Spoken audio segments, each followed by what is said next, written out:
past or its present, it's its future. Because the host of the 2022 World Cup has already been decided. The winner to organize the 2022 FIFA World Cup is Qatar. Qatar? There's between 1 and 50 reasons why that is an awful idea.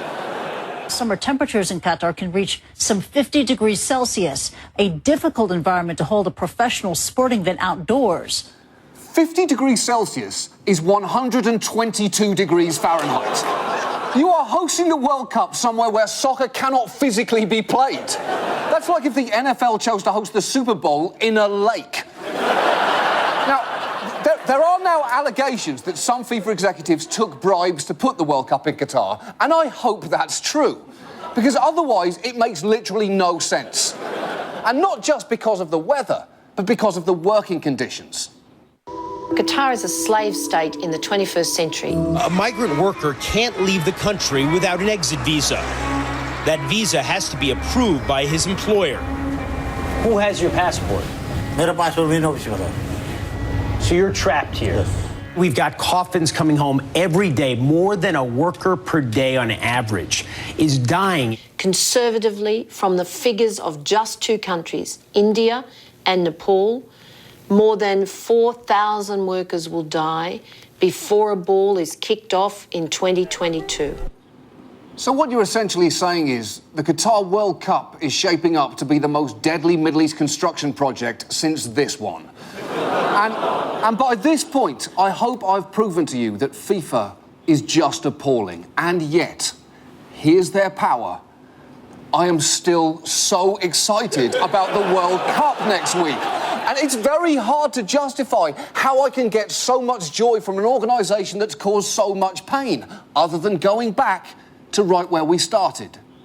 Soccer or football, like we say, it's a religion. But it's not just that. It's an organised religion, and FIFA is its church. Just think about it. Its leader is infallible. It compels South American countries to spend money they don't have building opulent cathedrals, and it may ultimately be responsible for the deaths of shocking numbers of people in the Middle East. But for millions of people around the world like me, it is also the guardian of the only thing that gives their lives any meaning. And if that comparison does not make Americans love soccer, then frankly, nothing will. And now this. And now, Chris Matthews reminds everyone who he used to work for. I worked in the business of politics back when you had people like O'Neill, Tip O'Neill, my boss. I worked for Tip O'Neill, as everybody knows. My great boss, Tip O'Neill. Tip O'Neill, my old boss. Tip O'Neill, my old boss. And I got the because I was Tip's guy. Tip O'Neill. By the way, my old boss, Tip O'Neill, loved the Golden Girls. And finally tonight, a lighter subject, Syria. For 3 years now, Bashar al-Assad has been brutally clamping down on his own people, killing more than 100,000 people and displacing millions. And yet, Assad is still there. He's like herpes or a prairie home companion. At this point, he's clearly never fucking going away.